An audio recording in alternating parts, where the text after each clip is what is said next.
आदाब, नमस्कार, सत श्री अकाल दोस्तों। आज मैं आपसे अपने दिल की बात एक बहुत अहम मुद्दे पे करना चाहता हूँ। आप कहेंगे दिल की बात करते, मन की बात नहीं करते। मन तो बहुत चंचल है। हर इंसान का मन ये करता है कोई कहता है मैं सिकंदर बन जाऊं, कोई कहता है मैं कुछ बन जाऊं। वो क्रूरता से भरा होता है। दिल जो है उसमें दर्द होता है, कंपैशन होता है। तो मैं दिल की बात करता हूँ जिसमें किसी के लिए दर्द है। क्योंकि जब मैं समाज की सोचता हूँ तो समाज की कामों को देख के, हालात को देख के दुख होता है। तो जो मेरी तुच्छ बुद्धि है उससे जितना कुछ सोच सकता हूँ वो बातें आपसे करता हूँ। आज दुनिया में ख़ास तौर से भारत पे एक ऐसा काला साया पड़ा है नफ़रत का, हेट्रेड का। वो भी क्यों? धार्मिक उन्माद। 100 साल पहले इतना उन्माद नहीं था बिल्कुल भी। उस उन्माद से हमारा समाज, पहले देश के टुकड़े हुए, समाज के टुकड़े हो रहे हैं। दोस्तों, इंसान के जीने के दो तरीके होते हैं। एक तो साइंटिफिक वे है जिसे साइंस कहते हैं, एक है धार्मिक। अगर साइंस को समझे आप, वो जीवन की सच्चाई। इंसान के लिए सबसे बड़ी पहेली जीवन, जन्म और मृत्यु कैसे है, उसके बाद क्या होता है, ये रहस्य है। साइंस भी इन चीज़ों को खोजने में लगी हुई है। दोनों चीज़ों को, सारे ब्रह्मांड को भी और इंसानी शरीर के लिए भी। साइंस जो है वो तथ्यों के ऊपर आधारित होती है। साइंटिफिक अप्रोच किसी भी चीज़ को, किसी एक्शन को या किसी मटेरियल को अगर पहले देखेंगे, समझेंगे वो कैसे हुआ है, उसको कैसे हुआ है, उसकी एक्सप्लेनेशन क्या है, या उसकी एक्सपेरिमेंटेशन क्या है, या उसकी डॉक्यूमेंटेशन कैसे कर सकते हैं, एक्सप्लेन करें, दैट इज़ बिकम साइंटिफिक। तो मैं दो लफ्ज़ों में साइंस की डेफिनेशन हमेशा ये देता हूँ, truth on table, that is called science. जो चीज़ मैं साबित कर सकता हूँ वो साइंटिफिक है। अब क्वेश्चन पैदा ये होता है, ट्रूथ ऑन टेबल, ट्रूथ किसे कहते हैं? सच्चाई जानने का मापदंड क्या है? सबसे बड़ा मापदंड संस्कृत में जैसे कहते हैं प्रत्यक्ष किम प्रमाणम। जो चीज़ सामने देखो वो प्रत्यक्ष है, सामने है। अकेला वो नहीं, और भी चीज़ें हैं। नेचर ने हमें, इंसानी दिमाग को सेंसरी ऑर्गन्स दिए हैं। हम सुन भी सकते हैं, देख भी सकते हैं, फील भी कर सकते हैं। ये भी प्रमाण है। इन चीज़ों से है वो एक्सप्लेन भी कर सकते हैं। साइंस भी इन चीज़ों को ढूंढती है, कर रही है, बहुत आगे चली गई है। अब आर्टिफिशियल इंटेलिजेंस का आ गया ज़माना, बहुत आगे निकल चुके हैं। उसके लिए एक्सप्रेशन है। पर जहाँ साइंस फेल हो जाती है ना, तो वहाँ धर्म शुरू हो जाता है। क्योंकि साइंसदान ने, किसी साइंटिस्ट ने आज तक ये नहीं क्लेम किया कि साइंस इज कंप्लीट। नेचर की चाहे मैग्नीमिटी में देख लो, चाहे माइन्यूटनेस में, एटम के भी कितने आगे पोर्शंस देख ली है माइन्यूटनेस में। अभी भी नहीं कह सकते एटम इज, जो हमारी स्टडी कंप्लीट है। मैग्नीमिटी, कितने ब्रह्मांड की देख लिए, कितने करोड़ों सोलर सिस्टम्स हैं, अर्थ क्या है उसमें, ये साइंस में है। मेरे को ये कहते खुशी हो रही है, गुरु नानक देव जी ने गलीलियो से 100 साल पहले बता दिया था, ये ऐसे कितनी है पृथ्वियाँ, कितने ब्रह्मांड हैं, कितने सूरज हैं, लाखों ही आकाश हैं, लाखों ही पाताल है। सोलर सिस्टम कैसे चल रहा है, ये एक सोलर सिस्टम कैसे चल रहा है, कैसे स्टार्स एक दूसरे पे घूम रहे हैं, वो उसने बनाया। पर गुरु नानक देव ने वो अपनी आध्यात्मिक शक्ति से, आध्यात्मिक शक्ति को ये नहीं कह सकते नहीं हो सकती कोई चीज़, पॉसिबल है, पर इन चीज़ों का मिसयूज भी होता है। तो सबसे बड़ी बात, इंसान को अपनी सोच सच्चाई के ऊपर बेस्ड होनी चाहिए, जज्बात के ऊपर नहीं, फीलिंग के ऊपर नहीं। धर्म दूसरे, अब तो यह कोई साइंस की बात, अब धर्म कैसे शुरू हुए हैं,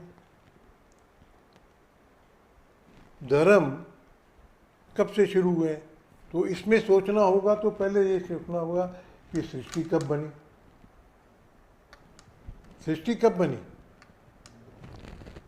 सृष्टि पहले बनी कि धर्म पहले बना, ये कोई नहीं बता सकता।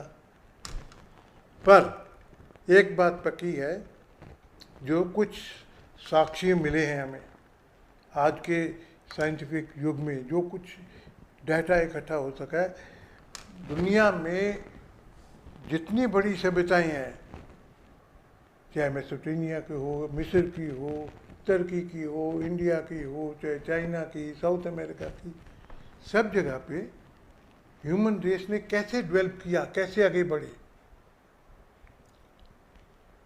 कैसे ऐसा ऐसा धर्म की उत्पत्ति हुई, कैसे ऋषि मुनि या बहुत बुजुर्ग जो जितने भी लोग हैं, उच्च आत्माएं हैं, वो सोचने थे, चाहे बुद्ध थे, चाहे ईसा मसीह थे, चाहे कोई भी थे, चाहे गुरु नानक थे, उन्होंने तो शिक्षा दी थी दो चीज़ों के लिए, अध्यात्म के लिए और समाज के लिए, दो चीज़ों के लिए शिक्षा दी थी। उन्होंने दुकानें चलाने के लिए शिक्षा नहीं थी, और किसी महापुरुष ने दूसरे को क्रिटिसाइज नहीं किया, उन्होंने अपना उपदेश दे दिया। उन्होंने ये नहीं कहा उसकी सोच गलत है, उन सब ने अपने ह्यूमन माइंड को विकसित करने को बोला, ये देखो समाज कैसे होना चाहिए, जगह मृत्यु के बाद क्या है, ये रहस्य जो है इनके बारे में बताया। अब उनको मानने वाले आपस में लड़ रहे हैं, क्यों लड़ रहे हैं, कमर्शियलाइजेशन हो गई है, दुकानें बन गई हैं। मेरे को ये कहते बहुत दुख भी होता है, और मेरे को पता है बहुत बड़े बड़े धार्मिक गुरु इस चीज़ से मेरे खिलाफ नफरत का माहौल पैदा करेंगे, कोई बात नहीं, मैं उनके लिए दुआ करूँगा, किसी एक के खिलाफ नहीं बोल रहा, किसी के विरुद्ध नहीं है, एक सोच है किसी को क्रिटिसाइज करने की, किसी को नीचा दिखाने की। अरे आप अपनी बात करते हो, करे जाओ, आप दूसरे से क्यों डरते हो,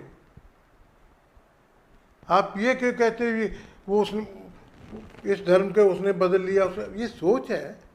आज मेरे को मन की संतुष्टि कहाँ जाके मिलती है, क्या विचार सुन के मिलती है, आज वो वहाँ नहीं मिली तो मैं दूसरी जगह सुन लेता हूँ वो क्या कह रहे हैं।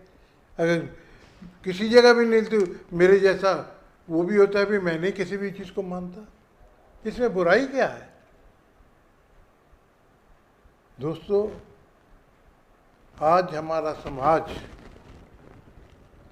जिस जगह पे है, सबसे बड़ी बुराई राजतंत्र की है।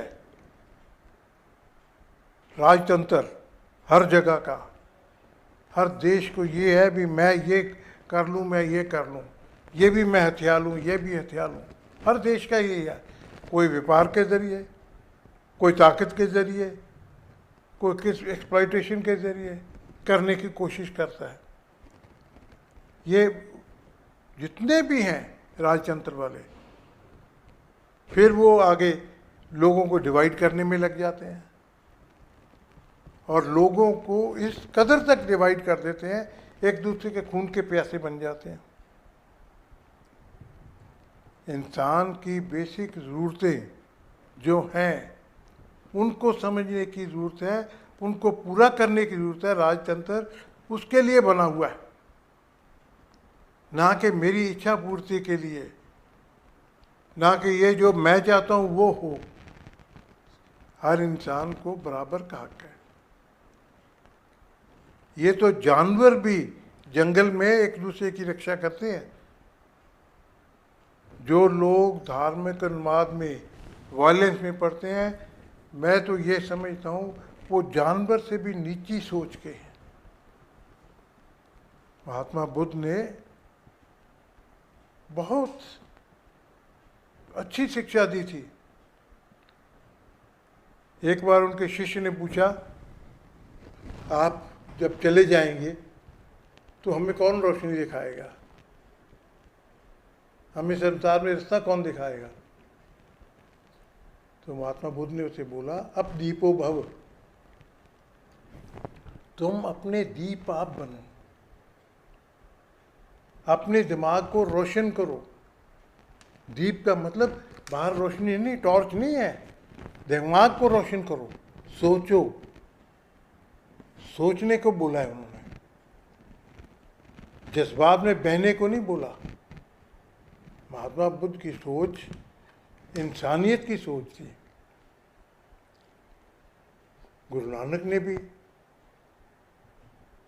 जब उन्होंने पुरी में जाके आरती की, जब पंडित ने बोला कि आप आरती नहीं करते, तो उन्होंने ऐसी ब्रह्मांड की व्याख्या की, हैरान रह जाओगे। साइंस से पहले वो कोई साइंटिफिक युग नहीं था, उस वक्त गैलीलियो पैदा नहीं हुआ था,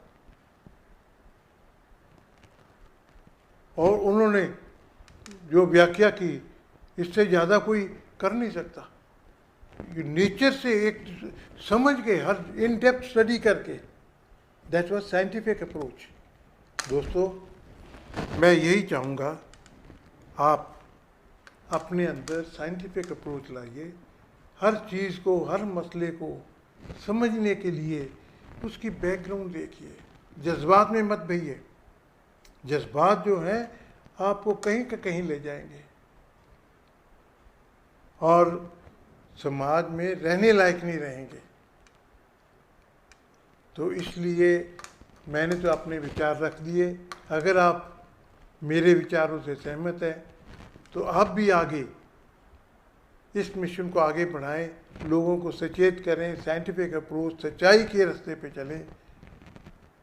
सच्चाई ही, गुरु नानक देव जी ने कहा है, एक ओंकार सतनाम, सच्चाई ही एक सच्चे भगवान का नाम है। सतनाम, सतमत सच्चाई, सच का नाम ही एक ओंकार, यही एक ओंकार, सच्चाई का नाम ही भगवान है। आप सच्चाई के रास्ते पे चलिए, उसको ढूंढिए। हर चीज़ में, हर एक्शन में सच्चाई, बैकग्राउंड सच्चाई जानेंगे, आपको कभी द्वेष नहीं होगा। आप बहुत शांति से रहेंगे और शांति फैलाएंगे। इन लफ्ज़ों के साथ बहुत बहुत धन्यवाद। जय हिंद।